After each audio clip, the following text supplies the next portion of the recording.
మీద చెయ్యి వేసి బొట్టు పెట్టినా, తాళి బొట్టు మెడను కట్టి బొట్టు పెట్టినా, తల మీద చెయ్యి వేసి బొట్టు పెట్టినా, తాళి బొట్టు మెడను కట్టి బొట్టు పెట్టినా, సన్ని కళ్ళు తొక్కినా సప్త పదులు మెట్టినా, సన్ని కళ్ళు తొక్కినా సప్త పదులు మెట్టినా, మనసు మనసు కలపడమే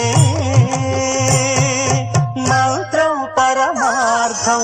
శ్రీరస్తు శుభమస్తు, శ్రీరస్తు శుభమస్తు. శ్రీకారం చుట్టుకుంది పెళ్లి పుస్తకం, ఇక ఆకారం దాచుతుంది కొత్త జీవితం.